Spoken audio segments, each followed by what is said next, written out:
Hello, my name is Ryan Stahl, and I want to tell you all that God is doing, at least a portion of it.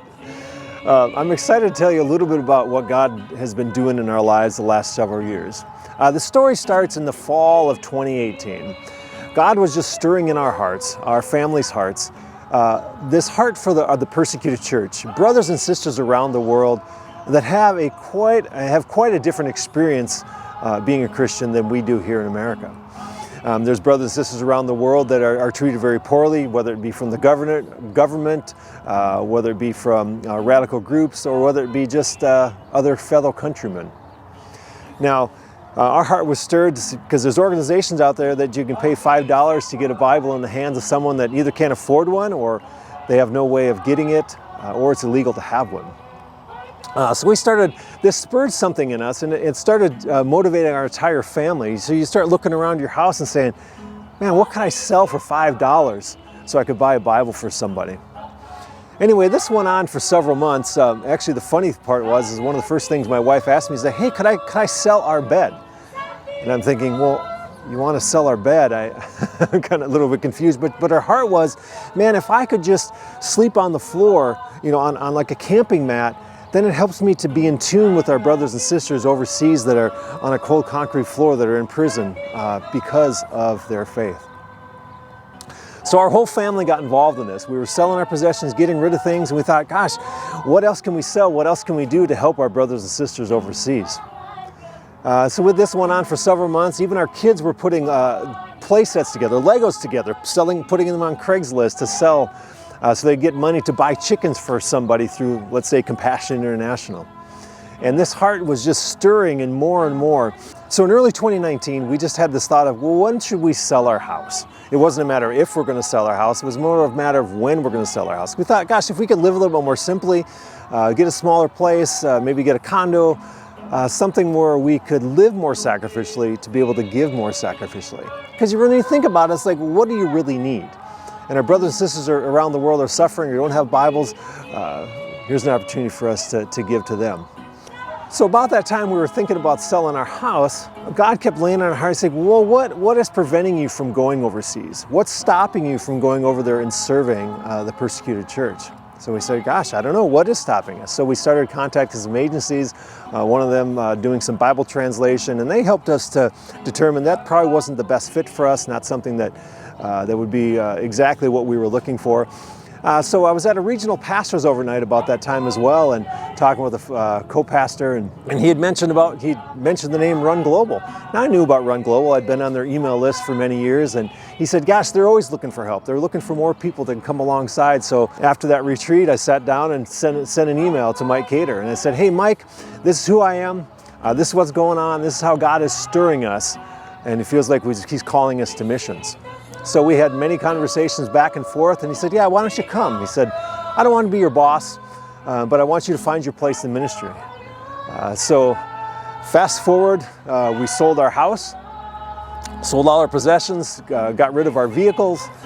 We bought a van, a big 12-passenger van to be able to haul our family and to pull our new home, our camper.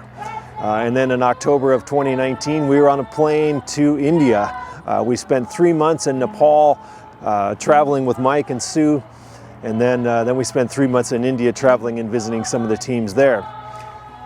Then something changed, a little thing called the pandemic with COVID-19. We were locked down in New Delhi, India in March of 2020, and we were working on finding our way home. Our visas were getting canceled, and so we needed to come back.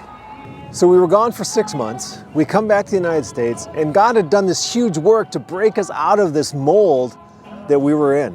I mean, we sold our house, sold all our possessions. We got rid of it all. I resigned from my work as an engineer for 20 years, went overseas for 6 months, and now we're back. Now what, Lord? It's kind of like this anticlimactic, like, where are you leading? What do you want us to do now? So at the time, I think I had 5 things. I can't remember them all right now, but it's like, gosh, Ryan, you've got a passion for the church. You've got a passion for the lost. You're a passion to encourage people in their faith to go after God wholeheartedly, full surrender. So why don't you travel? Go visit some of your friends. Visit some of your pastor friends across the U.S. Go see what you can do. So we loaded everything up and traveled.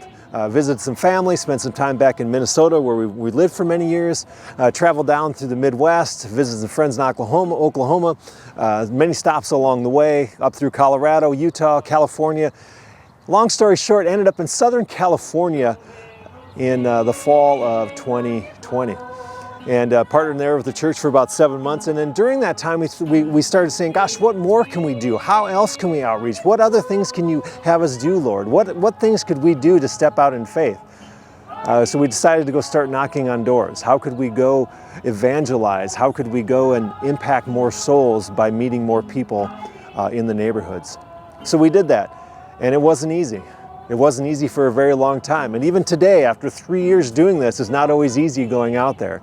But we've seen time and time again, as we're going up to these doors, God is the one doing the work. It's not us. We're just being willing servants, joyfully going up there to saying, hey, my name is Ryan, I'm a Christian in the neighborhood. And we're just here praying for people. Is there anything I can pray for you? And that starts the conversation that we can start talking about God, and it's pretty exciting. Now, when we were doing that in Escondido, California, we found that Mexicans and Latinos were much more open to talk about the gospel. We're not sure if it was a cross-cultural thing, the fact that somebody Caucasian's knocking on the door and there's this cultural barrier there, and they were just interested to find out what I was going to say. But we also know that the culture itself is a lot more warm. It's just a little more familial. And so we said, man, if we ever leave Escondido, where could we go to talk to more Mexicans, Latinos? So we said, well, why don't we go to Yuma? So we moved to Yuma. We're about 20 miles from the Mexican border. There's several towns in the area. We've got Yuma. There's one east here called the Foothills of Yuma, and then you've got Somerton, and then also San Luis, Arizona, which is right on the border. In the last couple years, we've knocked on all the doors in San Luis, Arizona, a town about 35,000. Somerton as well, about 16,000. And now we're working on Yuma, which is going to take us a little bit longer. We've also had the opportunity to visit many churches in the Yuma area to spur them on, to find out, gosh, is there just one person that we can spur on today? Is there one person that we can motivate today? Is just one more soul that we can impact for His kingdom? Because that's been the mantra in our family, is there just one more soul? Is there one more soul we can rescue from the flames of judgment? Is there one more soul that we can encourage in their faith?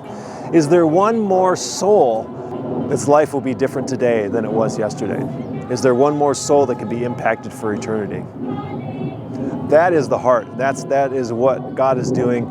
We're excited to see what God's going to continue to do through us. We're excited to see what God's going to continue to do through our work with Run Global. Man, may He come soon.